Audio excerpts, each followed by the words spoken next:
Thank Right, you. Over thank to you, you. Mr. Anthony. Thank you, Zoel, and welcome to everyone who's in this seminar. Yeah, my name is Anthony Tan, and I'd like to take this opportunity to introduce Mr. Reuben Andrew Muni, or he prefers to be called Ben from his Reuben. He's an environment and development professional with 20 years of experience in the environment and development sector as a campaign strategist, research field investigator, trainer, facilitator, lecturer, project lead, and program manager with specializations in climate and energy, renewable energy solutions campaign. Before we started, I told Ben that if I were to read his whole CV, it will take 45 minutes. So this is only the half of the first paragraph from his LinkedIn. So Ben has been the Greenpeace Southeast Asia for almost 12 years, and he is currently their regional campaign strategist focusing on biodiversity. Ben, the floor is yours. Thank you, Anthony, for that short and sweet introduction. I actually prefer that than spending too much time on on introducing me. So I'm going to share my screen, and before that, I'd like to apologize in advance if there are any disruptions because I was telling Anthony and Zoel earlier that I'm currently based in Naga City, which is outside of Manila, and we were just hit by a strong storm last week with massive flooding affecting our city. So if there are some disruptions on my internet connection or sudden electricity outage, hopefully none, please accept my apologies in advance. I have my backup, my phone, so don't worry. My laptop is also fully charged, so in case something happens, I can go back quickly to the presentation. But hopefully no issues in this. So yeah, I'm going to share my screen and let me know if you can see it. Hold on.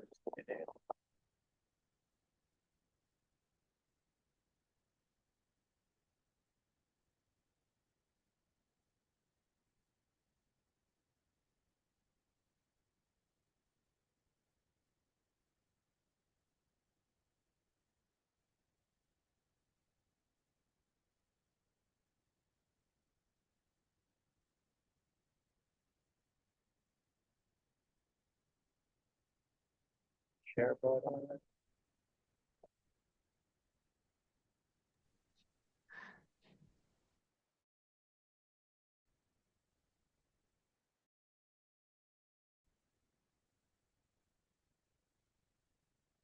Can you all see my screen? Yeah, okay. See a thumbs up. Yes, yes. Yeah. So thanks again. So the title of my presentation is also based on the theme of this webinar. So I just used that as a guide. So SDGs and ASEAN Environmental Progress and Challenges. So you can just call me Ben. I'm from Greenpeace Southeast Asia. So before I start with my presentation, it might be good to give a quick overview of the organization that I come from and I represent. So Greenpeace is a global campaigning organization. It's a nonprofit organization. We have 26 independent national and regional offices across the world in more than 55 countries across Europe, Africa, Americas, Asia, and the Pacific, with more than 3 million supporters. So we are independent. We are a campaigning organization, and we use nonviolent, creative confrontation to expose global environmental problems, and of course, to promote solutions for a green and peaceful future. So our goal is to ensure the ability of the Earth to nurture life in all its diversity.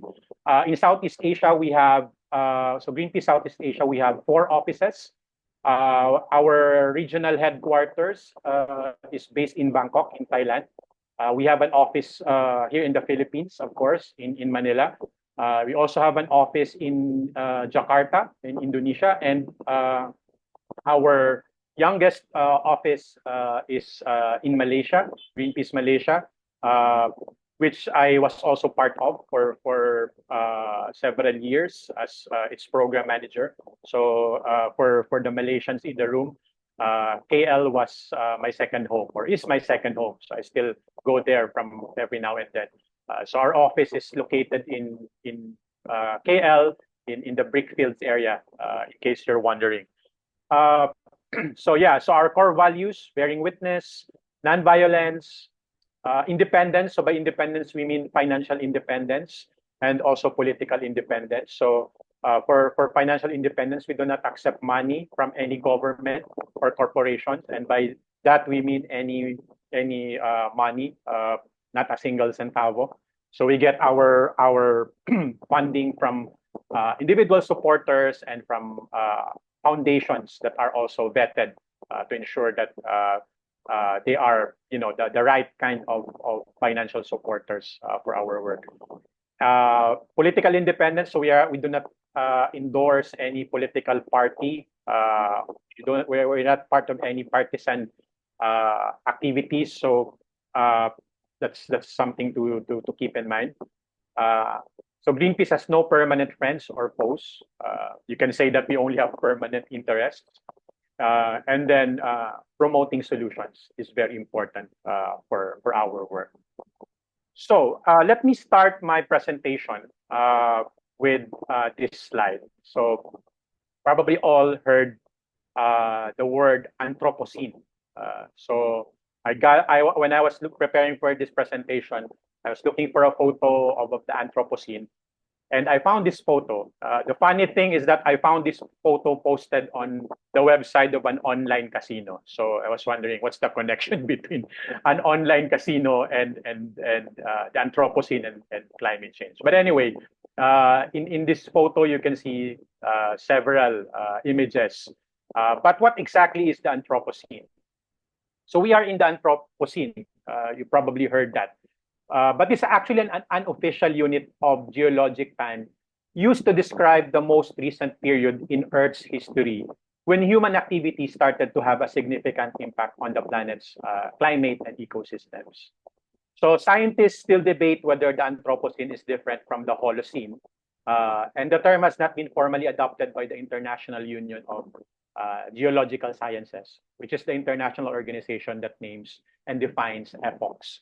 But in 2016, there's this group called the Anthropocene Working Group that they agreed that the Anthropocene is different from the Holocene and began in the year 1950, when the Great Acceleration, which is a dramatic increase in human activity affecting the planet, took off. So this was post World War II period. So 1950s up to the present.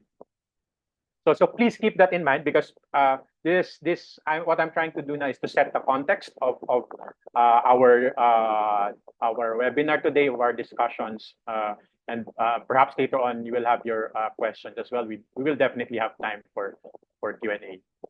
And the other thing I want to share here is a perspective that is gaining ground, not only in academia, but I also start to hear this even in NGOs. In Greenpeace, for instance, this is one of the, you can say, one of the buzzwords that people use. But what do we exactly mean when we say decolonization? So for environmental conservation work, this primarily refers to challenging the fortress conservation approach. If you haven't heard of fortress conservation, that's basically the approach where people are kept out of land and even bodies of water for environmental protection, environmental conservation. So this was the conservation method used back in the early 20th century. So basically, you think of the fortress, so a military fortress. But what is interesting here is that most of the time, the people who are kept out of these conservation areas, let's say national parks or even marine parks, are the local communities or the indigenous peoples who have been living in those areas for hundreds, if not thousands of years. People say that they've been living harmoniously with nature, but they are kept out because they are seen, at least from this point of view of forest conservation, that they are detrimental to environmental protection. So that perspective is already being challenged using a decolonization, because that was introduced to us by, especially in Southeast Asia. Most Southeast Asian countries have colonial histories. In Malaysia, in Indonesia, you have the Dutch in Indonesia, the British in Malaysia, the Spanish and the Americans in the Philippines, etc., etc. French in the Indochina. They introduced this approach of conservation, and also market-based solutions. So your RED Plus, carbon credits, sustainable development. So we're not saying it's not working, but there are problems with that. There are issues. So just to mention that here. And when we say decolonizing knowledge, we question Eurocentric perspectives, worldviews, and models on development. So it's not only the West or Europe or the global North, as we call it now, that has a monopoly of the knowledge, of the perspectives on sustainable development.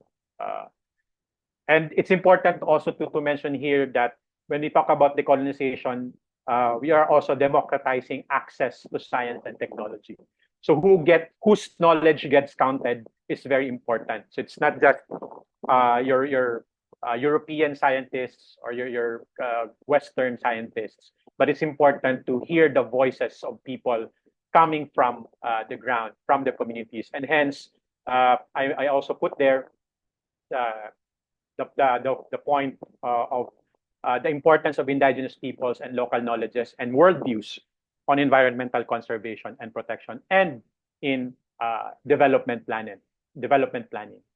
And in fact, to look at it even further, there is a concept called the pluriverse. This is from a Colombian anthropologist and also development scholar, or development critic, not critic. So Arturo Escobar introduced this concept back in the 1990s. So the pluriverse, as opposed to the concept of a universe. So the pluriverse, wherein a world where many worlds fit, meaning to say that it's not just only one worldview that is important and that we should acknowledge, but there are actually many worlds out there, many worldviews including from indigenous peoples and from local communities. And when we talk about the SDGs, it's also important to examine the assumptions of the SDGs, or the Sustainable Development Goals. I will not go through the history, but just a quick refresher that this started in 2015. So it's part of an international framework to guide development efforts. It's called Transforming Our World, the 2030 Agenda for Sustainable Development. So that's quite 6 years. That's around 6 years, or less than 6 years actually, because almost end of 2024. For 2030 is less than 6 years away. So there's 17 goals, 169 targets, and 244 indicators. So out of the 244, there are 93 of which are environment related. So I will not go through all of that. Some of you probably know this better than me, but just to say that there are in fact indicators related to the environment. So when we talk about the environment, discover natural resource management, climate change, water, marine biodiversity and ecosystems, circular economy, and environmentally sound management of chemicals, waste, among many other topics. Now, for the SDGs on the environment, the United Nations Environment Program is the custodian for 25 of these SDG indicators across SDG goal 6, 8, 12, 14, 15, and 17. I will not mention all of that, but these are the environment related. So like life on land, life underwater, partnership for the SDGs, clean water, renewable energy, for instance, or access to clean energy are part of those SDGs. But what I would like you to reflect on when you're looking at the SDGs is that these questions that I posted here, and there could be more, but these are the ones that come to my mind. When we talk about the SDGs, who is it sustainable for? Who are the people that actually benefit from these SDGs? And then, are there winners and losers? In policy analysis, we often talk about who will be the winners and the losers. And if you look at SDG as a policy framing, then there will always be winners and losers. So who are the winners and losers in this sense? And some people even say, some critics of the SDGs are saying that sustainable development is actually a misnomer. There's no such thing as sustainable development. And thinking about these questions actually reminded me of this quote, there are no jobs on a dead planet. This actually came from the labor movement, the trade union back in 2014, 2015. So just think about these things while I discuss some of the topics that I will share in the next several slides. And then when we also look at ASEAN, just a little bit of history and also its assumptions. So we know it was founded back in 1967 through the Bangkok Declaration, and the aims and purposes were mostly about cooperation in the economic, social, cultural, technical, educational, and other fields, and in the promotion of regional peace and stability through abiding respect for justice and the rule of law and adherence to the principles of the United Nations Charter. And it's important to note here that this was formed against the backdrop of the Cold War in the 60s, the Indochina conflict, and the Vietnam War in particular as part of that Indochina. And for the Malaysians in the room, you probably know that one of the founding fathers of ASEAN is the late Tun Abdul Razak, who was then the Deputy Prime Minister of Malaysia and concurrent Minister of Defense and Minister of National Development at that time, when they founded Malaysia along with ASEAN rather. So Malaysia along with the Philippines, Indonesia, Thailand, of course, and Singapore. So I wanted to share this quote to refresh our memories, to remind us what they have in mind when they were thinking about the ASEAN. So according to Tun Abdul Razak, he said here, we the nations and peoples of Southeast Asia must get together and form by ourselves a new perspective and a new framework for our region. It is important that individually and jointly we should create a deep awareness that we cannot survive for as long as independent but isolated peoples, unless we also think and act together, and unless we prove by deeds that we belong to a family of Southeast Asian nations, bound together by ties of friendship and goodwill, and imbued with our own ideals and aspirations, and determined to shape our own destiny. So just wanted to share that to refresh our memories on how the so-called founding fathers of ASEAN imagined or envisioned ASEAN. And the other thing that I want you to think about when we talk about environmental progress and challenges, there are also questions that we need to think about. And number one is, what do we mean by progress here? So we're talking about environmental progress. And more importantly, progress for whom? And then, what kind of challenges? And challenges for whom? Again. And another question is to think about is, are meeting the SDG targets enough indicators of progress? And are we moving in the right direction to begin with? So these are questions that came to my mind while I was preparing for this presentation. So please keep that in mind as well when you listen to the rest of my sharing, and also maybe later on in our discussions for the Q&A. So I'll start with when we look at the environment, it's huge.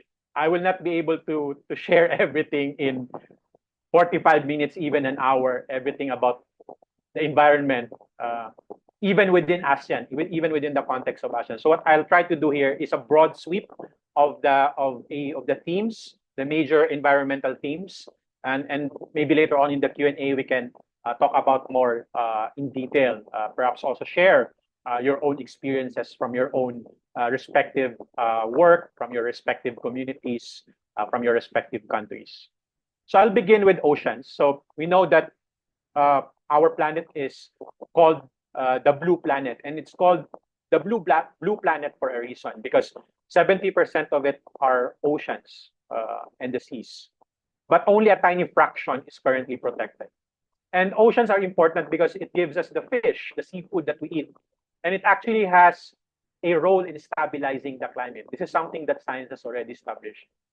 However, they are being emptied of life and filled with plastic, and we must protect them for all life. And a lot of species below the water haven't been discovered yet by our scientists. And they contain some of the largest and also least visible creatures on Earth, and some of the most intelligent too. So remember, whales, dolphins, your dugongs, these are some of the most intelligent creatures on our planet. But what's happening is that we are choking our world's oceans on plastic. So according to an estimate, there are 170 trillion plastic particles. So 170 trillion choking our world's oceans. And the sources of plastic pollution in the ocean are both land and marine-based.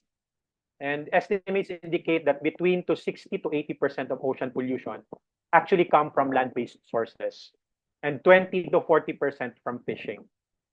The UNEP suggests that abandoned, lost, or discarded fishing gear constitutes about 10% of total ocean plastics. So those that are, probably lost during the operations, or just dumped by some fishing fleet.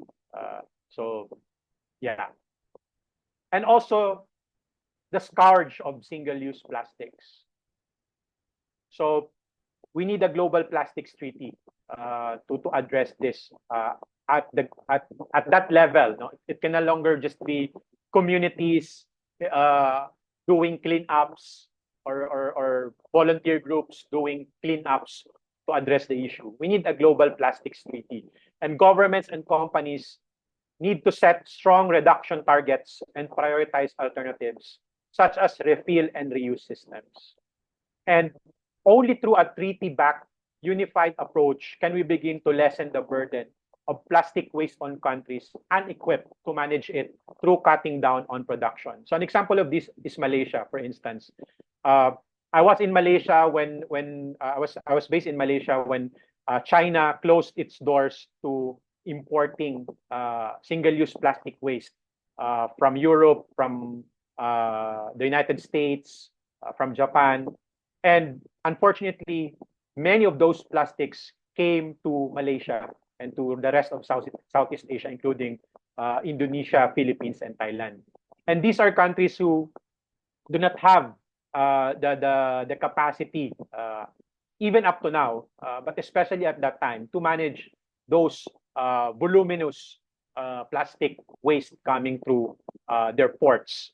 So we're talking about containers, containers of plastics coming into Malaysia and to the rest of Southeast Asia in 2018, and being dumped in Malaysia, for instance. I was able to join the actual field investigations in Klang area, and in Perak, in Ipoh, and even in Sungai Petani in Kedah. So these are, this cannot just be addressed by community efforts. There has to be a concerted effort at the global level. So we need a strong global plastics treaty now. So that's the message. The other thing I wanted to talk about is on fisheries or on fishing. So this one, again, it's just a broad sweep because there's a lot of things going on out there that we don't know, or we do know, but we cannot do it alone. Even Greenpeace cannot stop it alone. So what are these? Overfishing and destructive fishing. So you might have heard of IUU fishing, or illegal, unreported, unregulated fishing. So this happens in many countries around the world, including in ASEAN countries. So in the Philippines, in Indonesia, Malaysia, Thailand, these things happen. And then bottom trawling, shark finning, you've probably seen videos of this, coral damage, and then also slavery at sea. So labor and human rights abuses of migrant fishers happening on board distant water fishing fleets, or DWF. So these are Indonesian, Filipino, and Vietnamese. Some are Cambodian migrant fishers that are denied of their labor rights while working on board these distant water fishing fleets. I put there a link that if you are interested, for a film, it's a short film, around less than an hour, around 48 minutes. You can watch it maybe later on if you're interested. The film is called Before You Eat, and it's something that that will show. It's a film that documents this situation very well. But I also have to give a warning, a trigger warning for this, because it's quite depressing. So don't watch it before going to bed. Maybe watch it when you don't have a lot of things to think about.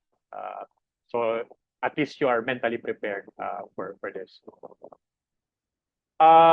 So yeah. So speaking of fishing in the oceans, there is actually a global ocean treaty. So this was agreed last year, September last year, and this can actually provide the legal tool to help protect at least 30% of the oceans by 2030. And this is a target agreed by all governments in 2022 during the United Nations meeting on this. So it's basically the goal is to create a network of marine sanctuaries across the globe. So far, 105 countries have signed the Global Ocean Treaty, but only 14 have ratified it. You can check this link if your country has signed. Unfortunately, when I checked this yesterday, Malaysia is not there. Philippines and Indonesia have already signed it, but they haven't ratified it. So for the treaty to enter into force and to be legally binding, just like if you're thinking like what is the ocean treaty or the plastics treaty, what it's gonna do? It's like the Paris Treaty, the climate change, Paris Climate Change Agreement that was signed in 2015 and was signed by most countries except the United States, just to mention. But anyway, going back to the Global Ocean Treaty, at least 60 countries must ratify it in order for it to enter into force. So that's part of our calls to ratify the treaty so that the first high seas ocean sanctuaries can already be created. So we're talking here about ocean sanctuaries in the high seas, the Pacific, for instance, in the Emperor Seamounts, for instance, in the North Pacific. So we're not talking here about the sanctuaries within your exclusive economic zones. So this is outside of the exclusive economic zones. So this people also refer to this as biodiversity beyond national jurisdiction, or BBNJ. Okay. So next is climate change. So this is a photo. This was actually taken last week during the massive flooding in our city here in the Philippines, in Naga City, in the Bicol region, just to show the impact. So it's not only humans, but even animals, our pets, are affected. Livelihoods, of course, are affected. So just quick stats here. So 2023 was the world's warmest year on record. And the trend is that this record it keeps getting broken year after year.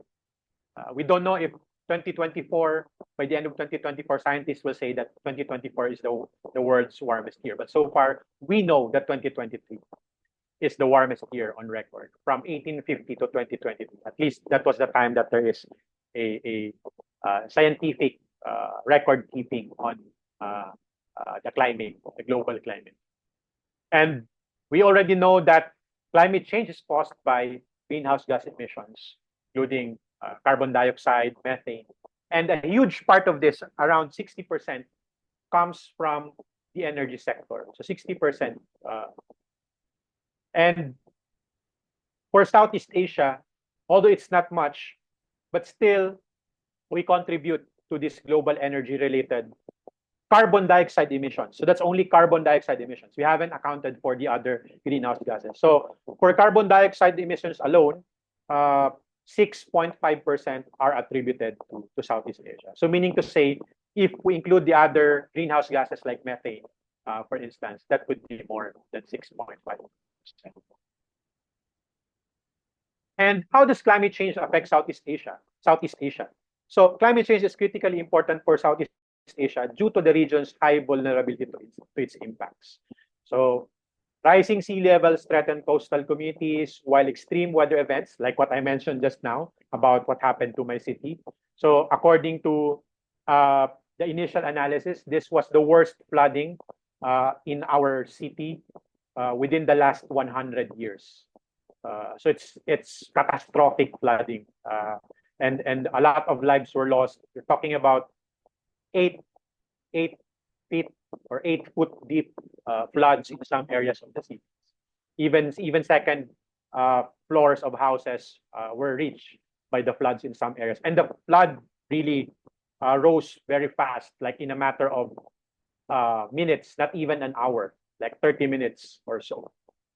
And you also heard about, for instance, Indonesia already started to move its capital from Jakarta to Nusantara in Kalimantan because of the threat of rising sea level. And I did not include it here, but you probably saw in the news or somewhere, in your social media that some of the cities in the world that are sinking due to rising sea levels, the top 10, some of them are actually in Southeast Asia. So aside from Jakarta, you have Bangkok. Bangkok is actually the number one on that list, followed by Jakarta and then Manila. And in the case of Indonesia, Malaysia, and Thailand, haze from forest fires exacerbates health issues when the haze season comes up. So when I was in Kuala Lumpur, I experienced the haze episode in 2019. It was really terrible experience for me having to experience that myself. And of course, climate change is also connected to protecting the biodiversity in Southeast Asia, and also to food security, because agriculture is the one that's hardest hit usually when we talk about disasters, talk about flooding, extreme weather events, typhoons, or droughts, for instance. We just had the El Nino this year, earlier this year, and now there's massive flooding, and we're entering actually already entered the La Nina. After El Nino, there's always La Nina. That's the cycle. And while El Nino and La Nina has always been there, climate change exacerbates. It worsens the impacts of climate change on food security and also other environmental issues, environmental threats. So what can be done? So I'll talk about the problem on climate change. So of course, it's important to transition to renewable energy sources like solar and wind, which can drastically cut greenhouse gas emissions. And then also sustainable agricultural practices and reforestation projects that restore ecosystems and enhance biodiversity. So I think this one you can probably share from your own projects, from your own communities, from your own countries, what's being done. But just need to, like what I said, I'm just doing here a broad sweep. I cannot do a deep dive for each of this. There's just not enough time. And governments need to implement and enforce ambitious climate policies, and corporations must reduce their environmental impact. And it's also important to have to do grassroots mobilization and educating and empowering communities to take collective action to foster a united response to the climate crisis. So in fact, we already call it a climate crisis or a climate emergency. So if I remember correctly, in Malaysia, it's called Darurat Iklim. So the climate emergency. And we also have our forests. So in Southeast Asia, they are integral and a precious feature of our landscapes, our forests and peatlands. So just like the oceans, they regulate global temperatures, store carbon, and provide shelter for indigenous flora, fauna, and peoples.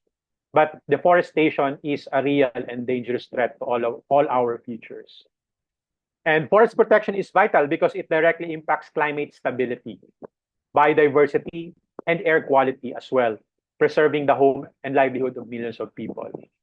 And deforestation and forest fires contribute to severe haze, like what I said earlier, that crosses country borders. So these forests are also essential carbon sinks that mitigate climate change. And what I'll show here very quickly is, this is not from Greenpeace, but I got it from one of the Facebook page that I follow, but it's quite informative. It's called ASEAN Urbanist rather. So they posted this, I think, last month. But I think it's a good visual on the forests of Southeast Asia. It's from a publication by Hansen and et al. So the high resolution global maps of 21st century forest coverage. And you can see there, like in the Philippines, for instance, as far as I know, our forest cover in the Philippines is only 24%, if I got it right. Of course, there are also debates and discussions on what constitutes as a forest, the definition of forest. I'm not going to go into that, but just to say that, just to mention that here, that even the definition of forest is being contested. But so far, this is what we see. Important caveat here is that even Indonesia and Malaysia has a lot of forest cover. It's important to remind ourselves that this cover also include the palm oil plantations in those two countries. What I will probably say as more or less not so much palm oil is the one on the right, on the westernmost or the easternmost rather part, which is Papua in Indonesia, which is called the Indonesia's last frontier, where a large part of the primary forests are still intact, but also under threat of deforestation from palm oil, logging, and many other forms of extractive industries. So when we talk about protecting our forests, we know that between 2000 and 2023, so in the last 22 years, 30.8 million hectares of Indonesian tree cover was lost. And 80% of deforestation in Southeast Asia is commodity driven. So permanent farming and mining that includes your pulp and paper, palm oil plantations, included in that 80% commodity driven. So these are the drivers. And Indonesia is the world's fourth largest emitter of greenhouse gases, much of it due to its peatland fires and ongoing deforestation. So we're not blaming Indonesia here. We're just saying that because of deforestation, it is actually, Indonesia is actually the fourth largest emitter of greenhouse gases in the world. So, as I mentioned earlier, the primary drivers of deforestation in Southeast Asia are corporations involved in palm oil, pulp and paper production, and mining. So these companies engage in unsustainable practices driven by global demand for commodities. And this situation is exacerbated by weak governance and corruption. We are very familiar with that. I don't need to delve into details of that. But you know how it impacts our forest because of illegal logging and land clearance being allowed to continue. And in Greenpeace, we believe in a future where Southeast Asia's forests are protected and restored, and where local and indigenous communities have the legal rights and resources to safeguard their lands against exploitation. And this vision also includes sustainable agricultural practices, strict enforcement of environmental laws, and corporate accountability. So, after doing that, there are many more, of course, but just want to highlight here, I would say the biggest. You can add to that urban issues, for instance, agriculture in detail. But what I'd like to move forward into looking at ASEAN, because we're running out of time. I think I only have until 12:30, so you have 15 minutes. So I wanted to discuss a few more things here. So one is, you might have heard of a proposed ASEAN Environmental Rights Framework. So this this is still a proposed environmental rights framework. It's still a draft. This was put together earlier this year in March in Manila. And there are, Greenpeace has been following this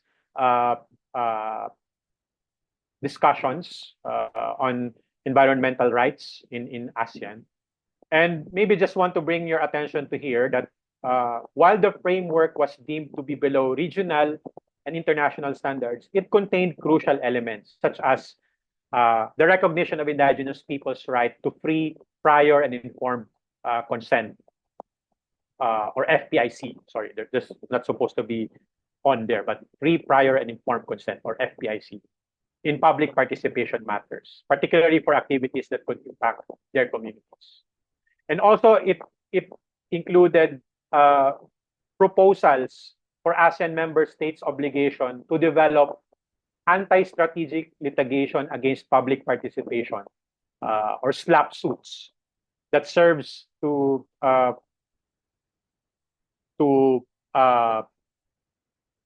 silence or used to silence NGOs, civil society organizations like Greenpeace, and many others in participating on critical issues like environmental issues, for instance, and to safeguard civic space from threats and retaliation. And also, the framework has recognizes the people's right to participate in decision-making processes related to environmental matters. So that, I think this one is very important.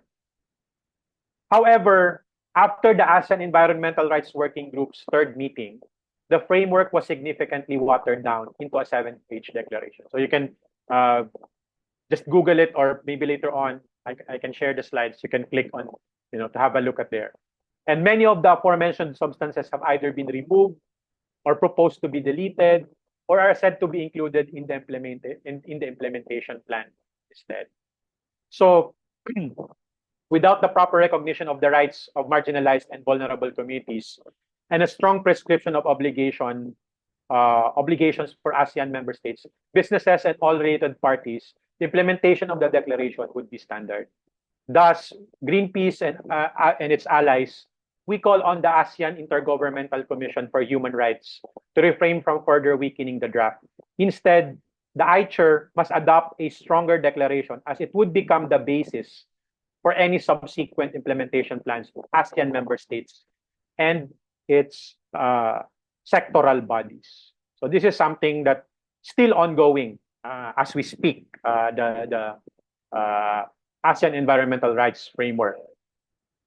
And that leads me to another point with Malaysia as the next ASEAN chair. And I think we see here an opportunity for Malaysia being the next chair, ASEAN chair for 2025. So Greenpeace and its allies hope that Malaysia will pave the way to and champion an inclusive ASEAN Environmental Rights Framework as it prepares to host the ASEAN Summit in 2025. So Malaysia has the opportunity to chart an ASEAN future where both people and the environment can thrive for generations. And I put here, and this is specific to Malaysia, because I understand that this is mostly Malaysian audience, but maybe for those of you here who are not from Malaysia, you can also look at it as something that to think about for your own countries. Because a lot of the issues that are happening in Malaysia are actually indicative, or should I say, a reflection of what's happening in the ASEAN region. So I'd like to point your attention to a very recent report just last month published by Malaysia's Human Rights Institute, or the SOHACAM. The report is called Silent Enemy, Report on Haze Pollution and the Right to Clean Air. And while the focus could be on haze pollution and the right to clean air, as the title says, there are very significant recommendations that are related to environmental rights that I think is useful, not just for the issue of haze pollution and clean air. And there are 6 of them in the report that I included here in my presentation. So first is to amend the federal constitution to recognize the right to a safe, clean, healthy, and sustainable environment. You might be wondering, don't we have that in the Malaysian federal constitution? Actually, no. It only says right to life, and that can be interpreted in many ways. And just adding that right to a safe, clean, healthy, and sustainable environment can actually do a lot for Malaysia. Because just to give an example, in the Philippines, we actually have that in our constitution. Right to a safe and healthy ecology. That's how, if I remember correctly, how it's phrased. And there's also the recommendation on amending the rules of court of 2012 to improve access to environmental justice. Because a lot of the issues, especially those that have a legal dimension, that the challenge is the access to having it a day in the court, so to speak, because of the rules of court. I'm not going to talk about this in detail, but you can just look at the full report. It's 40 pages, I think. But there's an executive summary, so you can have a quick look at it. But that's one of the recommendations from SOHACAM. This is not from Greenpeace, by the way, but Greenpeace Malaysia was very much involved in the discussion on this issue of haze and right to clean air.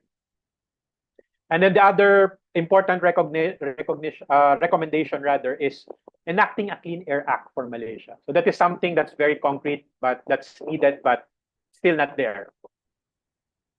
And then also improving the ASEAN Agreement on Transboundary Haze Pollution to strengthen the rule of law, which was actually signed in Kuala Lumpur back in 2002. So it's sometimes called the Kuala Lumpur Agreement on Transboundary Haze Pollution.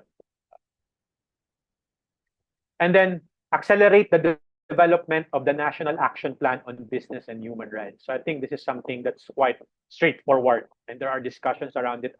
I know, for instance, that the Malaysian Bar Council is very much involved in discussions on this business and human rights, as well as the other recommendation, the 6th recommendation on the implementation of the Sustainable Development Goals. What else? And I asked my Malaysian colleagues, like, for some of these, actually for all of these, the one specific to Malaysia, like, what do you think should should be done? So these are, again, these are top line.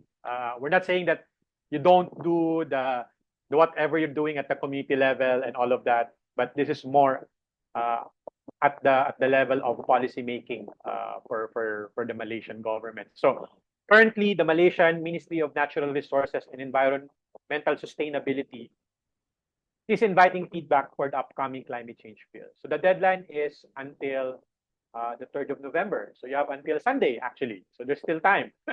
5 days or 4.5 days. But I think what I want to emphasize here is that there is a need to raise the ambition and focus on reducing greenhouse gas emissions. That should be key, one of the key features of any climate change law in any country, particularly in Southeast Asia. Since we still have that window, still have that opportunity to enact a law that can actually address what's happening on the ground. And the other thing I'd like to add is the issue of climate justice. So even in the context of the climate change bill, but also outside of the climate change bill, the proposed climate change bill, climate change needs to be seen as a human rights issue, both in ASEAN and in Malaysia, because people's lives and livelihoods are already being severely impacted by climate change impacts. So it's no longer just an issue about the environment. It's an issue about our survival as human beings. So we need to start calling it as a human rights issue and not just an environmental issue. And I know in some quarters, in some communities, in some countries, this is already being done. So the frame of, or the lens of climate justice is being used to look at climate change as a human rights issue. And for plastics, these are very specific, again, to Malaysia. But Malaysia must address several structural issues related to the Basel Convention enforcement. So the Basel Convention is the one that it's an international, it's a global convention or agreement on the regulation of hazardous wastes, hazardous materials. So for example, the National Solid Waste Management Department is not currently listed as a competent authority under the Basel Convention. And prior informed consent procedure, or PIC, remains underutilized in Malaysia. Furthermore, the Department of Environment lacks the jurisdiction to intervene once waste shipments have already arrived in Malaysia. So overcoming these barriers and strengthening national policies will be essential for effectively controlling waste imports and reducing the environmental impact on Malaysia. And then, of course, our call for Malaysia, but not only for Malaysia, but for ASEAN countries in general, including the Philippines, Indonesia, Thailand, Singapore, Vietnam, Cambodia, Laos, Brunei, where else did I miss? Singapore, to support an ambitious global plastics treaty, like what I mentioned earlier, and to sign and ratify the Global Ocean Treaty, or the ICC, because that gives that framework, global framework for a concerted effort at the global level. So I think I'll stop there. So US elections are happening in 1 week. So I thought I want to put this picture here. So this is the climate youth strike in Bangkok. This signage, make Earth great again. Can you also read it? Make great Earth again. It's fine. It's the same message anyway. So I'll leave you with this message. I often put this in towards the end of my slide to remember that there is actually things that we can do. So peace, not war, amidst the war in the, you can call, I prefer to call it the genocide in Gaza, because that's what's really happening on the ground. Creativity, not destruction. Empathy, not hate. generosity, not greed, and everybody, not just us, inclusivity. So I'll end here. It's almost 12:30, so I think you have your questions, so I'll stop sharing my screen. So back to you, Anthony. All right, thank you, Ben. You have actually 1.5 minutes to go, so great to know that you are in time.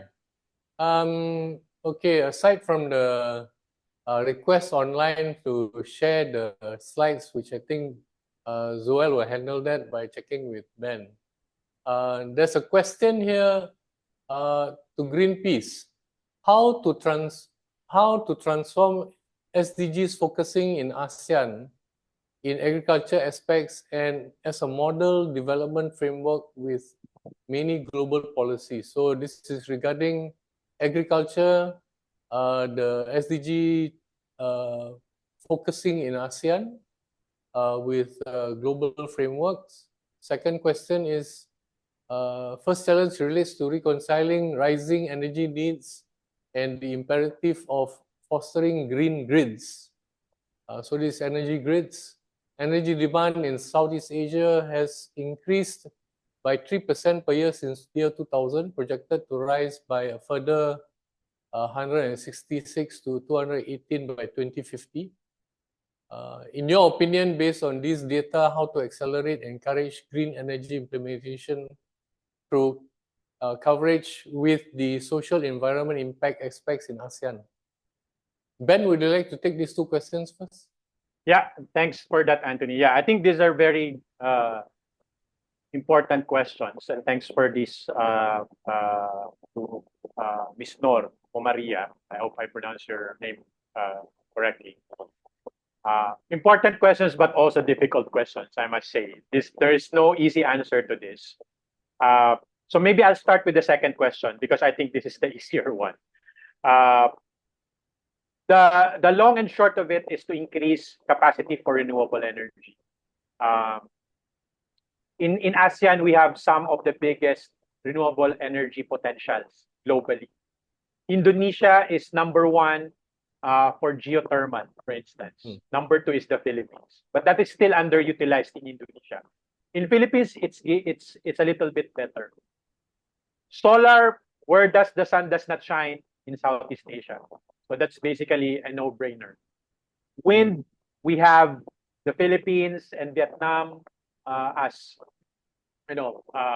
very important wind corridors, as we call it, for wind power, wind energy development. So I definitely agree that there is an increase in the demand, and it's projected to rise. So how to accelerate green energy, how to accelerate and encourage green energy implementation. So I think it's very important that one, at the level of governments, there are enabling conditions. So there is policy. In policy, you usually have the carrot and stick approach, to put it very simply. So what are the carrots? Because we need investors to come in. That's a reality. At the same time, there are also areas that are actually from a business point of view is probably not profitable. So that's where your community-owned renewable energy systems are important. So it's a combination of different. I wouldn't say that there is a single model to address all of these. Remember the idea of the pluriverse. There has to be different ways. I remember during my last trip in Vietnam, and this was before the pandemic. I went to Sapa in the highlands in central Vietnam, and actually in Sapa they have micro dams, micro hydro. So these are like 100-year-old dams or more. So meaning to say, even before renewable energy was fashionable, so to speak, they've been doing it. The indigenous peoples of the highlands in central Vietnam. So there are already existing solutions for communities, for instance, that needs to be replicated in other areas. But the policy environment has to be there. The business environment has to the enabling conditions for business needs to be put in place, because that's really important in addressing this. But at the same time, we should not. When I say this, I always say it with a caveat. We should not repeat the same mistakes that fossil fuel-based power generation has committed. Meaning to say, we should not rely on large grids, but rather we look at your so-called smart grids. Smart because they're not only environmentally friendly, but also because they're more resilient to calamities, to extreme weather events, to disasters. That if something happens in this area, let's say one big island, it does not affect the other areas. So it can be easily switched off. So that's more of a technical question, but just wanted to point that out. For agriculture, how to transform SDGs focusing in ASEAN, because the SDGs are actually at the global level. So there's no SDGs focusing on ASEAN alone. So it has to be SDGs being implemented by each country. But what I would probably say here in response to this question is that I think for ASEAN, it's important that there is that mechanism and that framework that supports sustainable agriculture at the ASEAN level. Because that, to me, the beauty and the advantage of ASEAN is that we are able to learn from each other's experiences, which is more relevant to our contexts, rather than learning it from halfway around the world, for instance, from Europe. It may look very good, but it might not be applicable in Southeast Asia, in our context. So I think that's where we can capitalize on the ASEAN, the regional cooperation, the exchange of knowledge, etc. Yeah.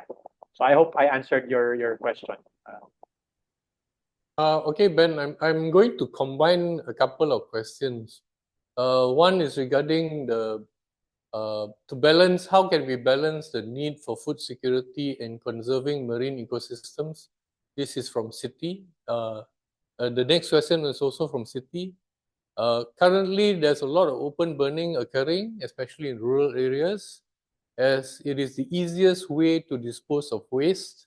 In your opinion, how can governments and policymakers work with rural communities to develop sustainable alternatives to open burning?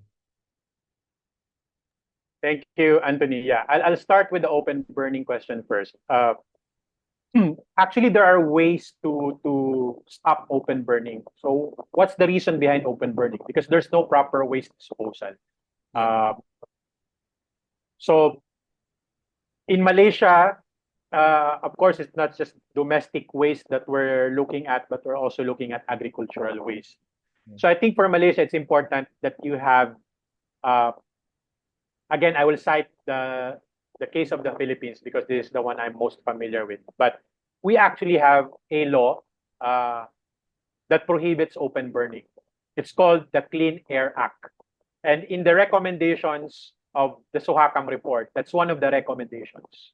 A Clean Air Act for Malaysia. The other law that we have in the Philippines that I think maybe this is something that the MPs in Malaysia can look at is the Ecological Solid Waste Management Act of 2000. So the Ecological Solid Waste Management Act strengthens the, if I remember it correctly, the Clean Air Act in the Philippines was passed into a law in 1999. The following year, in 2000, we have the Ecological Solid Waste Management Act in 2000. And that is to reinforce the Clean Air Act about the prohibition on open burning. So one of the features of the Ecological Solid Waste Management Act is the requirement to build an engineered sanitary landfill, ESL. So there are specifications on that. You can look at, but that actually reduced the case of open burning in the Philippines. Of course, it's not a perfect law, and not everyone has. When I say everyone, not all local government units in the Philippines has the resources, has the money to build an engineered sanitary landfill. But it actually reduced open burning. But again, this is the issue of waste is what we call a wicked problem in policy work. Once you create a solution, it creates another problem. So the waste problem is just transferred from open burning to somewhere else. The second, the first question actually is about food security. Yes, this is very, very important. How can we balance the need for food security with conserving marine ecosystems? I think what's important here is that to recognize that when we look at when conserving marine ecosystems, it's not in opposition to having food security. It's actually part of the same thing. That when we conserve marine ecosystems, marine biodiversity, we are actually helping the very source of the fish, of the seafood that we eat, the one that's put on our plate, to thrive longer, right? So when we protect the mangroves, for instance, when we protect the corals, that's where the fishes go to regenerate in the mangroves, lay eggs in the mangroves or in the coral reefs, etc. So these actually help food security in the future, because this has been proven in a lot of studies that a healthy marine ecosystem actually contributes to better fish catch for many coastal fishers. And that's also the same in the high seas. Because in the high seas, people often use the term wild west to refer to the high seas. And that's the reason why we need a high seas treaty or a global oceans treaty.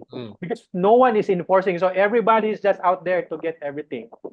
And sad to say that I wasn't able to mention this, but not on purpose, but I just forgot to put it on the slides. But the distant water fishing fleets, for instance, where a lot of Indonesians, Filipinos, Vietnamese, and even Cambodian fishers are experiencing abuses, these fleets are owned by just several countries. These are China and Taiwan. And it's because there's no high seas treaty that actually governs the use of the high seas. Of course, we have the International Labor Organization governing the laws of migrant workers, of migrant fishers. That's another thing. But the actual harvest, the bottom trawling, for instance, the purse signers, for instance, which is illegal in many countries, but in the high seas they still do it because there's no regulation to begin with. So I think that's one way to approach that question on balancing food security with marine ecosystems conservation. Ben, just an anecdote. The last time that there was actually a moratorium on fishing was actually during World War II, when the U-boats were shooting at what you call American and British boats in the North Atlantic. And after the Second World War, the fish stocks actually were replenished. It took a war. Unfortunately, it took a war for food security to actually replenish the fish stocks. Just an anecdote. The next set of questions, I think, are very much regarding policy. So, how might Southeast Asian countries encourage low carbon trade practices within their major trade sectors, such as agriculture and manufacturing, to support SDG 13? And how can ASEAN and its policymakers actively involve indigenous communities in SDG initiatives to support and enhance their conservation efforts?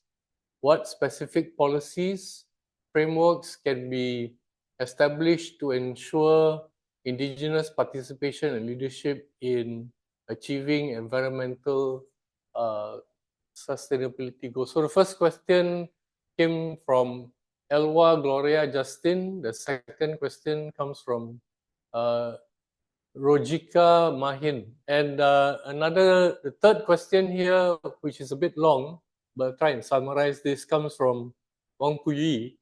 How can we address the issue of sustainable development without a critique of the industrial capitalist model that we are stuck in? Despite all the talk about climate change, SDGs, ESGs, the fundamental values underlying how society and economy is organized currently renders it absolutely impossible to progress within planetary boundaries. We also know that net zero is not enough to stem climate change. We need a real zero in terms of carbon emissions. If we scale down to the individual level, there is almost no way that a human being can live without any negative or extractive impacts on the earth.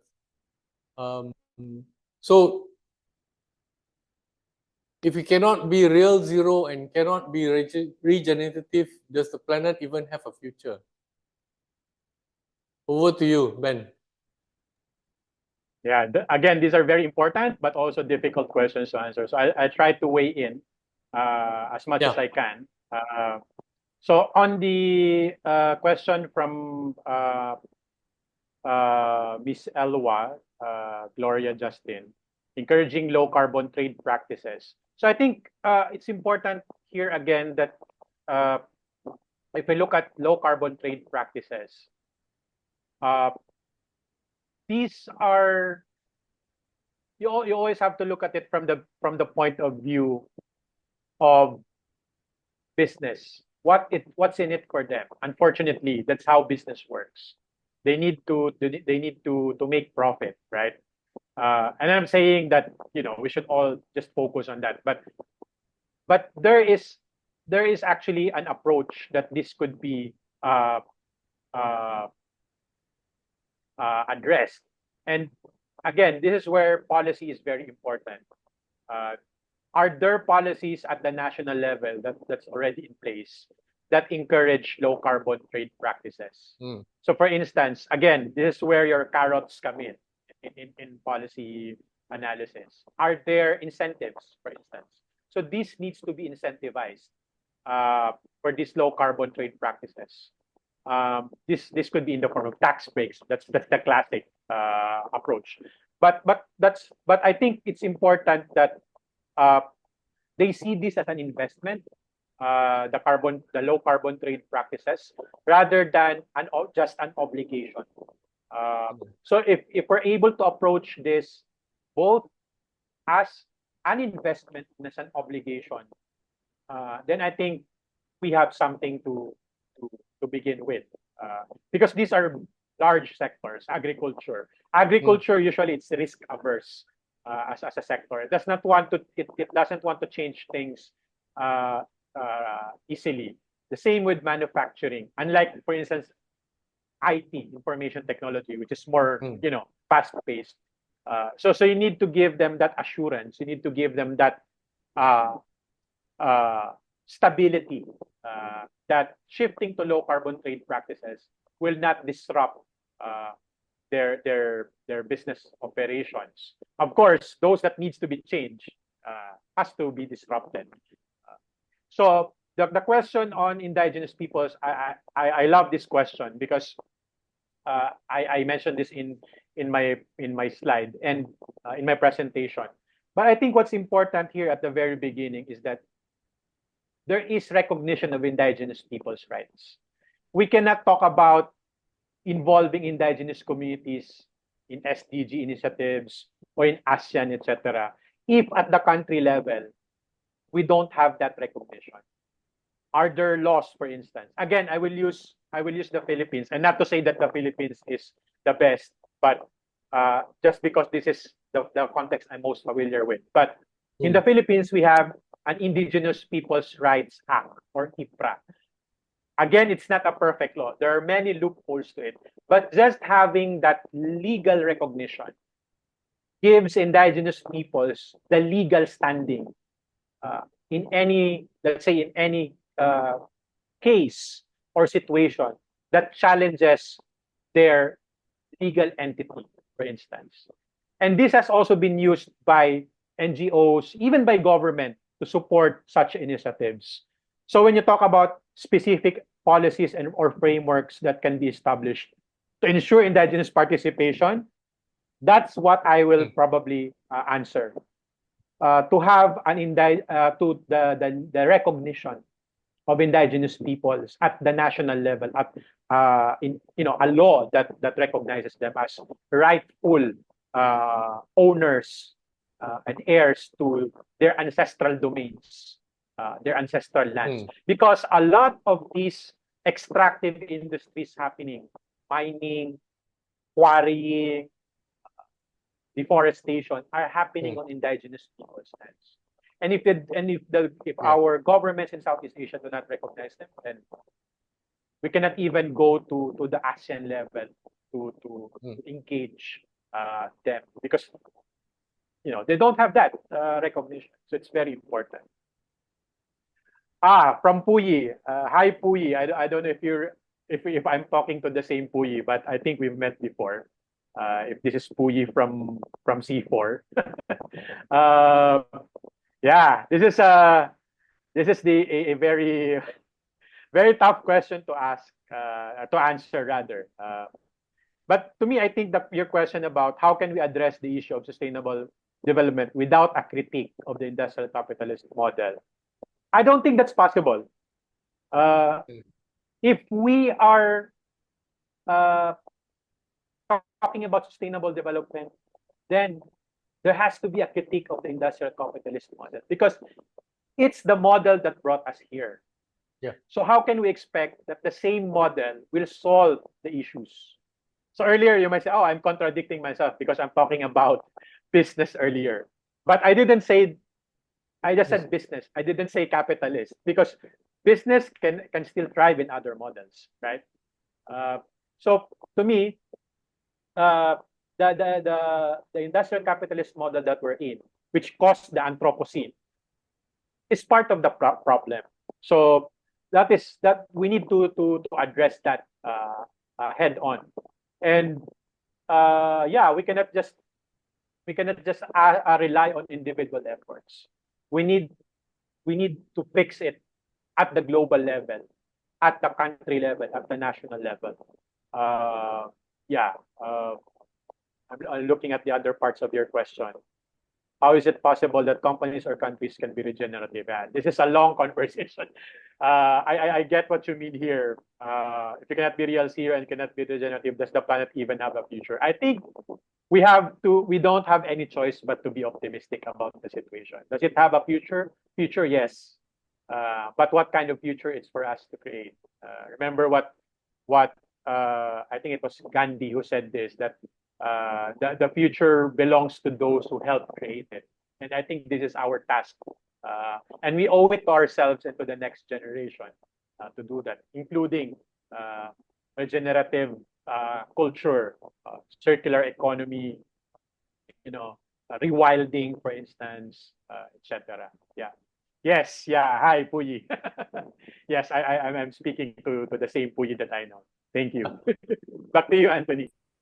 Okay. I think we'll take this last question from Jonek Henry from Sarawak.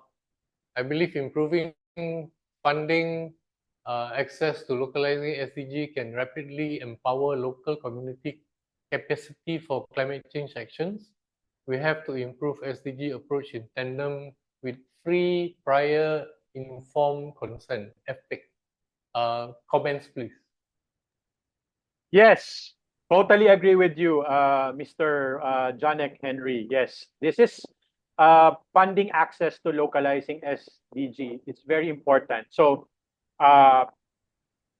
just to, again, to connect the local with the global, For instance, in climate negotiations, so it will be happening again. Anthony and I were talking about this just before the webinar, the COP, the climate COPs.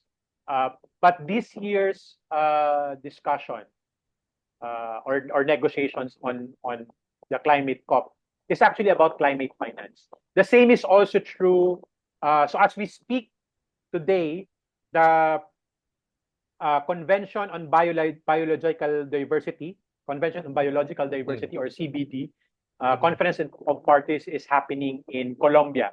So Greenpeace has its delegation there, along with many others. But one of the key points is also on financing, because if there is no money, and this should come in the form of money from those who caused this problem, basically those countries that caused this situation that we're in, they need to give that funding. And if I remember correctly, the proposal for biodiversity financing alone should be $20 billion per year from developed countries.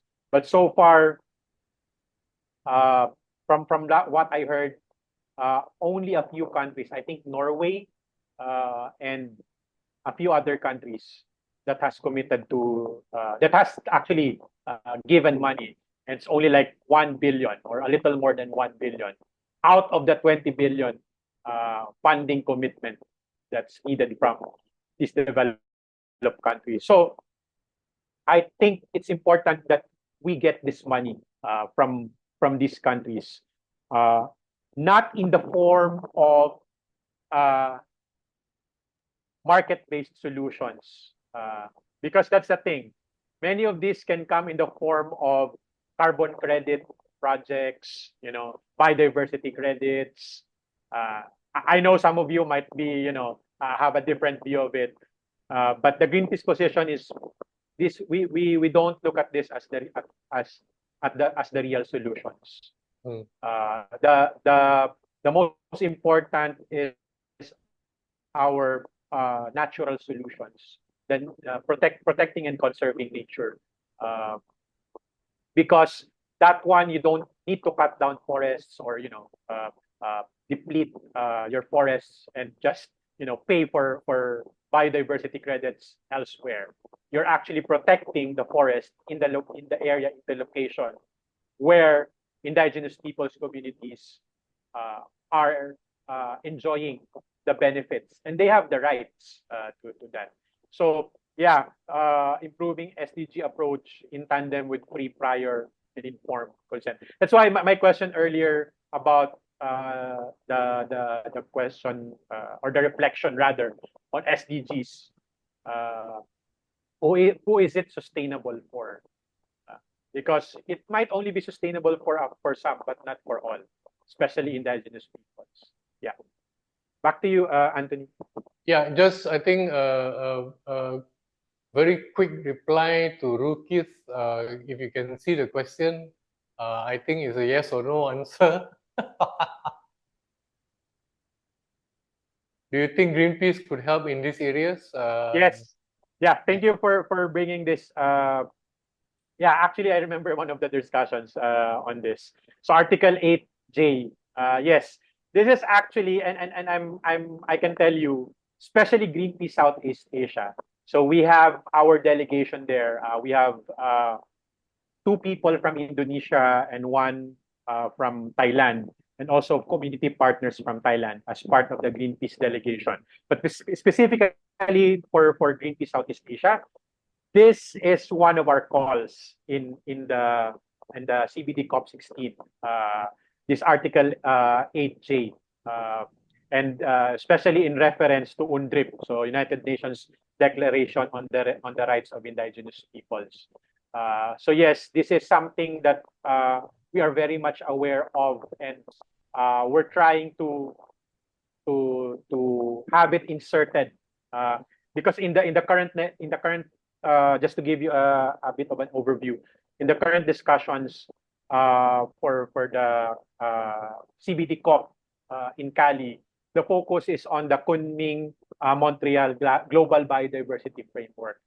So how to strengthen that, how to operationalize that. And this is where financing comes in. This is where recognition of indigenous people's rights and communities' rights are very important.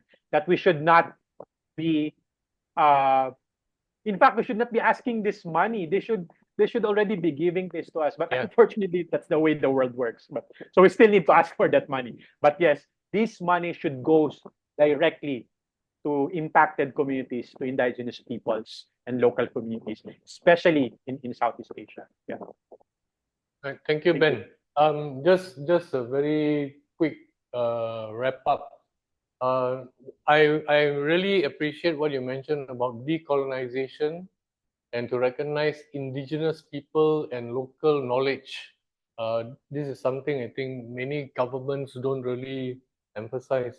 The other thing is we in the NGO fraternity use the term climate justice to mean one thing, but apparently as of last year, some governments are using the term climate justice to identify something totally different from what NGOs are talking about. So this, I think, is something we in the NGO groupings have to be a bit careful of. You mentioned about the climate change bill, and this is something within APPGM SDG I have been asking since, I think, 2020. Members of parliament, is it fair that lawmakers are given a very small window of maybe 2 or 3 days to decide on a law that will impact not just my generation or our generation, but also that of my grandchildren and their children, and the report is going to be this thick, and they have 2 days to read. And without fail, every member of parliament says, Anthony, it is not fair. And last weekend, when we had a discussion on the climate change policy issues, they were saying that this is not just climate change. It is every bill that goes to the MP, they have to read something that is this thick to this thick, and they have 2-3 days to read it. And it is not fair. But unfortunately, as what Ben says, that's how the world works. I'll end with this. The Environmental Quality Act in Malaysia is a half-century old. The EQA is from 1974. And when it comes to reporting of air quality, according to EQA, you report it 1 year after the fact.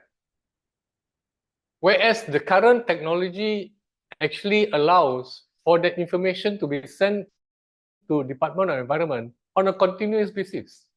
So these are areas where we have to actually look at, have the laws actually kept up with technology, and what are the requirements that the laws need to be revised to. So with that, Ben, thank you very much. It's good to meet somebody who has the institutional knowledge and memory of what's happened over the years. We're not that old, but sometimes we look like old men. So back to you, Zoel. Thank you, Anthony and Ben. It's always great to listen to people in the industry that to expand the knowledge from the history, from the horizon, and the in-depth. And I find that this season of webinar has come out quite a good ripple effect.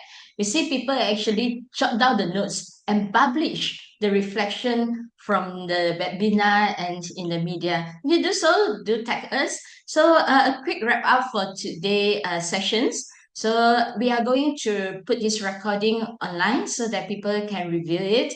And you're welcome to join our last dialogue before the Christmas, which is going to schedule on 27th of November, and it's talking about partnership. So we have someone who is very experienced and worked in the United Nations before to talk about the partnership. And you're welcome to join our community WhatsApp, is in the chat box, to keep up to date about the summit. People has been asking, so how is the summit format, how to participate? We will announce more in upcoming. All right, so if I may get everyone who are convenient to be on the screen for a group photo before we end these sessions. Okay, we see some good friends here. Jonet, Siti is here, Dr. Rukin. Okay, all right, so Kamila. All right, so let's get yourself ready, and others who still want to on your camera, counting to 3, 2, 1. A good smile. Thank you very much, Reuben Hui. Okay, and others who may not be able to on your camera, but thank you for being with us. Stay in touch and stay tuned. Thank you very much, Ben. Look forward to work Okay. with you closer. Jonek and Thank you, Rookie, hidup Sarawak. Thank you, everyone. Thanks for your Thank time. you. Thank Thanks for you. your All the best. questions. Bye. Bye. Thank you. Bye. Yeah.